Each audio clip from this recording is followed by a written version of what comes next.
Let me tell you the best way to travel anywhere in the world. Now, I know I've been traveling since I was 26 years old, and now I'm 60. I'm 62 and a half years old. So I've been traveling for 36 years. So here's what I've discovered in my own personal opinion. The best way to see everything you want to see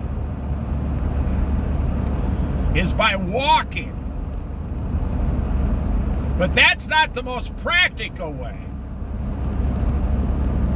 The next best way would be by bicycle, but that's the most dangerous way. I know some of you cyclists would disagree with me, but if a car hits a bicycle, the bicycle loses. The third best way to travel is by motorcycle. That way, you're not walking, you can go to the places you want to see quicker and then just spend a lot of time at that place. But that way, you don't have a lot of the luxuries with you, and not everybody can sit on a motorcycle for 5 hours on the highway.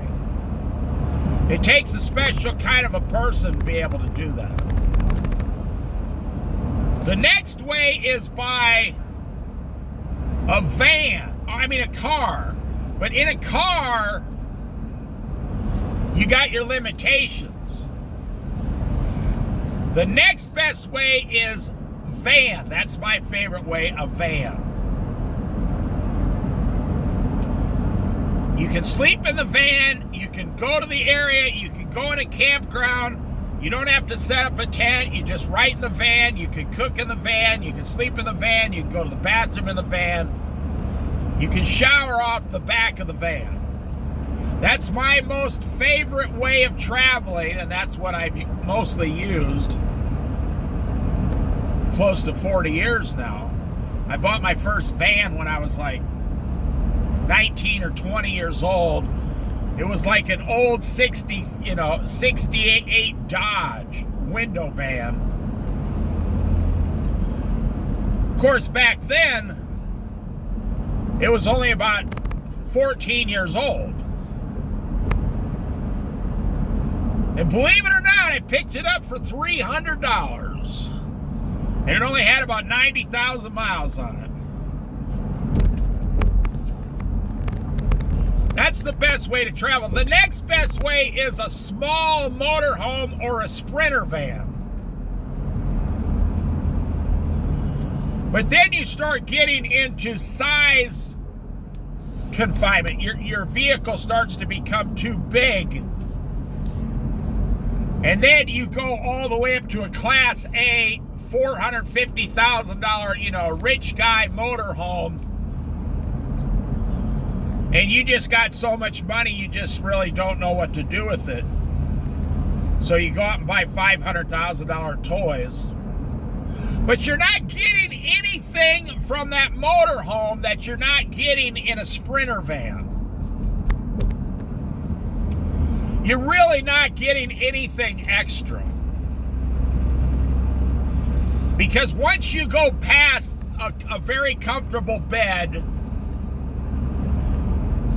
a sink to wash up in, a toilet and a shower, and a place to cook your healthy food, then everything past that, the cost-wise, just gets ridiculous. Unfortunately, what we do is we take a lot of the wives, the women in America, and we tell them for 40 years, you're going to put stuff in this house. This is your house, raise your children, your husband. Keep putting stuff in your house, get your house looking perfect. And so then you take the house away and say, we're going to live in a motorhome now. And you can ask any RV salesman, they'll tell you, it's the woman that says,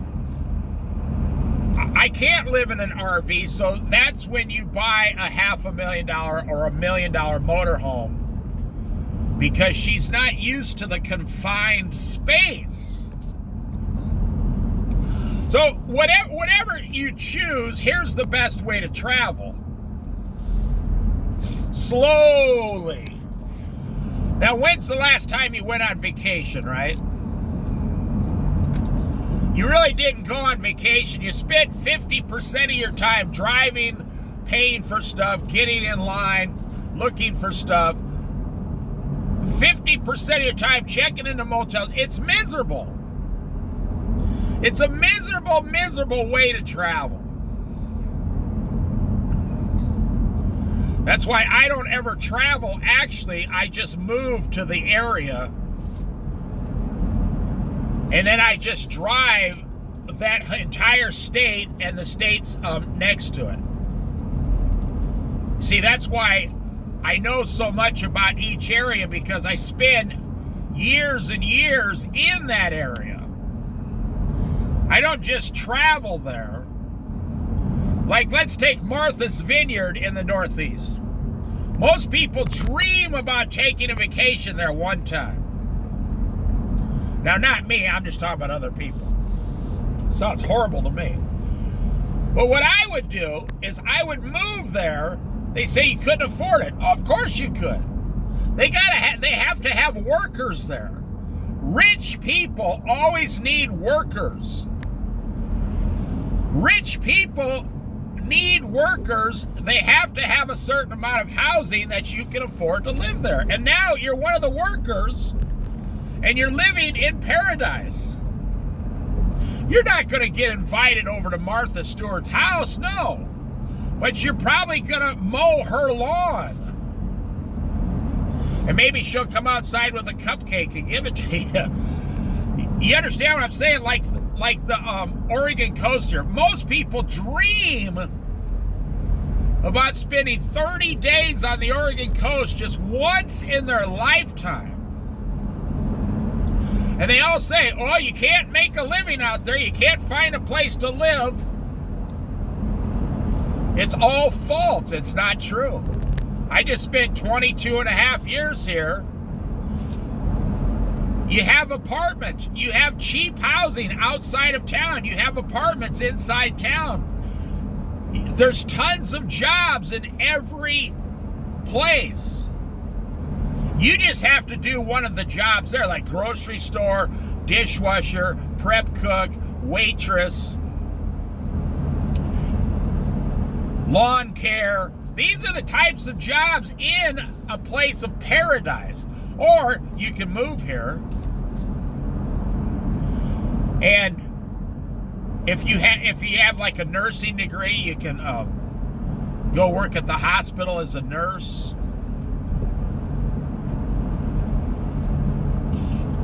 What I see is so many people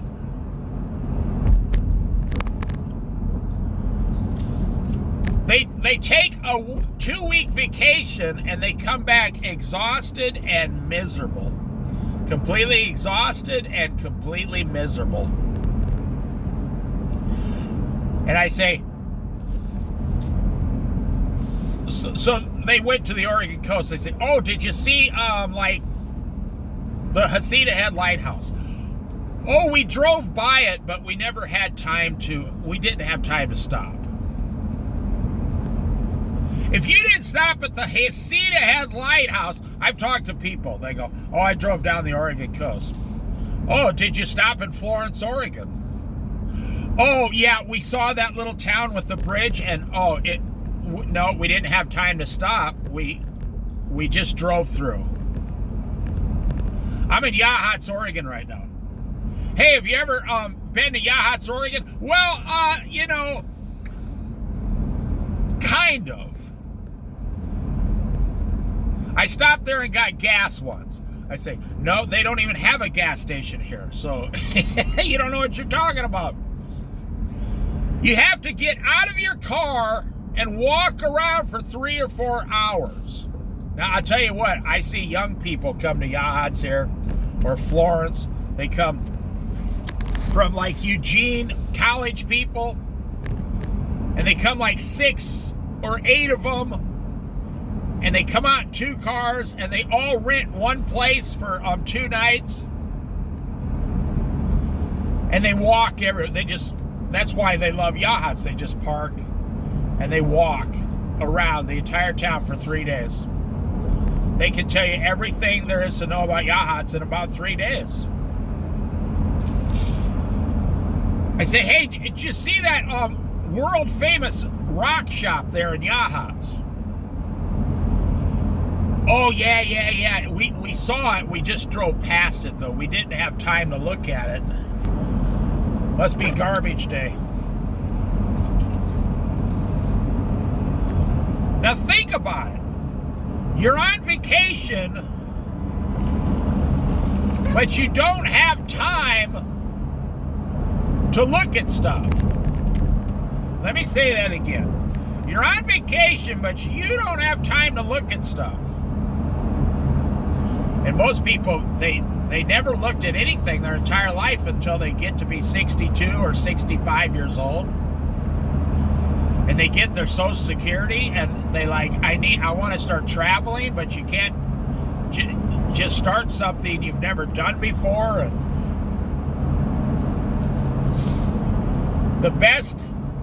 I told you the best way to travel. The best time to travel is when you're in your 20s. And you don't require anything, and you can sleep in the back seat of a car, and all you need is gas money and food. You don't care about anything. You don't care what you look like or smell like. That's the time. And that way, if you completely fail,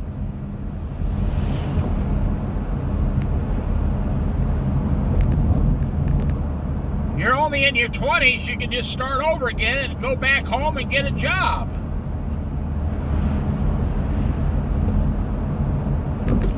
Problem is, most people wait way too long to travel in life. Let me wrap this up here.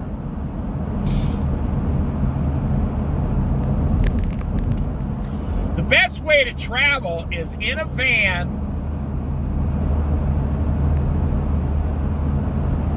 every year. Take 1 month off a year, pick a location, and go to that location for a whole month and just discover that 50-mile area. Like the beach out here, just stay on the Oregon coast for an entire month. Now, you know, I know a guy, I don't know him personally, but I saw him and talked to him about 10 years ago. And this guy was living the dream that most people dream. And I'll end with this story. He was an old hippie from the 60s. He was older than me, so he was like 10 years older than me. So 10 years ago, he was like 62, got Social Security, and he owned a Volkswagen van that he's owned for like 30 years. So he knew everything about it. It was in really great shape and everything, and he had a little bed in the back. And he was in Southern Oregon at this rest stop. It's a famous rest stop right next to the beach. I just can't think of the name of it right now. And he was sitting in his Volkswagen van just reading a book. That's all he was doing. Just sitting there. He wasn't in the front seat. He was in the back, just relaxed. He had a pillow up behind him, and he was reading a book. The guy was only like 5 foot, like 5'7", 5'8", so it was perfect for him, the size of the van. And it was a 1970s Volkswagen van. And he said, yeah, he says, I'm from California. I just retired. He said, so I drove up to the Canadian border about 3 months ago. He said, now I'm about halfway down, and now I'm going to take 3 entire months to drive down to San Diego. As soon as he got his first Social Security check, plus he had other money, but he didn't choose to spend it, he said, I told myself the first thing I'm going to do is take 6 months and drive from the Canadian border to the Mexican border in my Volkswagen van for 6 months. He said, then I'm going to write a little book about it and have it self-published. I said, have you ever done that before? He goes, oh yeah. He said, I take a month off every year for the last 20 years. And he said, me and this van have been everywhere. He said, I take a month off. He told me once he even got on a ferry in Seattle, took his van up to Alaska, the same van, and drove the van around Alaska for about 3.5 weeks, and got on the ferry, came back, and went back to work.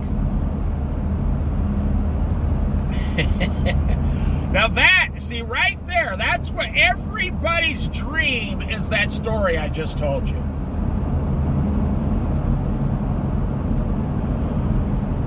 You know, that's what my son does. Every year they travel for a job that they just love, and they've been doing it for 12 or 13 years now.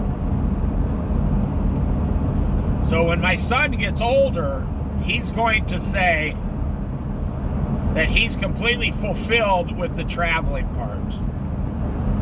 You know, people ask me, hey, you're 62, how come you don't travel outside of the Oregon coast? I say, because I've been traveling for 36 years. I've been to every state west of the Great Mississippi River. And then I've been, you know, east, I've been up to Illinois, Detroit once, Michigan. Which, I've been to every state west of the Mississippi River since I was 26 years old. How many people can say I've been to all of them except one? I've never gone down to Louisiana. But I've been to 23 states west of the Great Mississippi River. That's just what I call it. With my wife. In a car, a truck, or a van. We've never had a car payment. We've never paid over $1,000 during that time. The van, the car I have now, I spent $1,500 on 2 years ago. And I've put about $1,500 into it because that's just the times we're in. You can't get around it.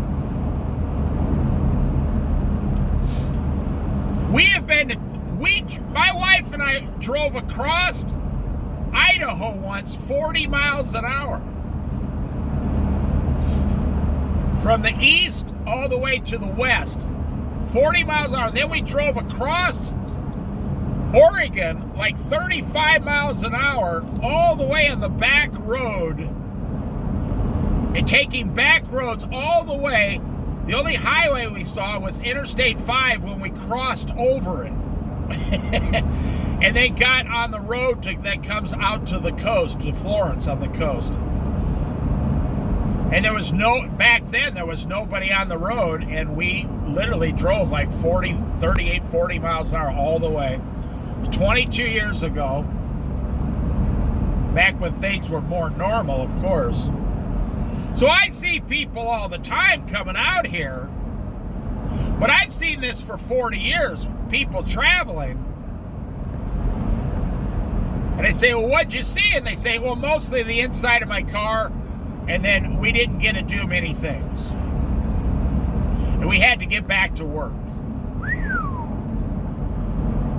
When my wife and I came out here, we spent 3 months in the Saishla National Forest for free 22.5 years ago. They didn't charge. There was nobody to come look at you. There was nobody else out there. Some people came out on the weekends occasionally. We lived in a station wagon, a 78 Chevy 4-door station wagon hardtop for 3 months in the woods camping. And then we went and got jobs in town. We went to the beach every day. Oh, it was amazing. But, you know, the best example I can give you is not really myself. It's that guy in that Volkswagen van. He was just an average guy, average, a little shorter, average weight. He just wanted to just go as slow as he could down the coast. That's the best way. It's the easiest way. That he stops. He sees everything. He goes to like every museum along the way, every tourist trap along the way. He goes. He said he doesn't eat out. He makes all his own food. He catches crab in the ocean and makes and cooks crab sandwiches right there.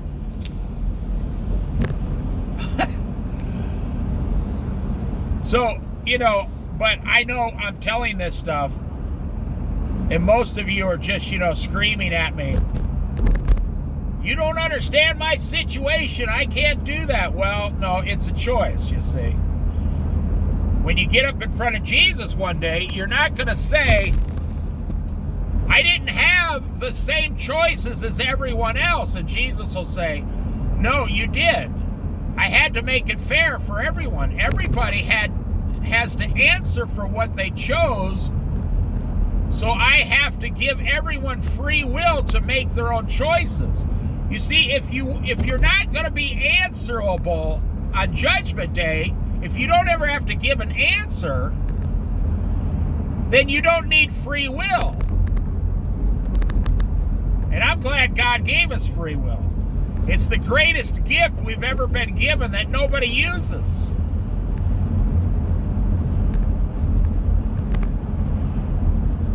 You get to decide. You get to decide what you're going to do every day. It's your choice and your choice only. And only you will be held accountable for the choices you made. And I've heard a lot of rich, famous men say, when they were on their deathbed giving interviews, they never once said, my family wished I'd have worked more or had more money. Especially children. Children don't care how much money you have. Children only care the time you spent with them. And let me tell you something to the guys, the men here. Your wife's the same way. Your wife doesn't care how much money you have. Your wife only cares what amount of time she was allowed to spend with her family.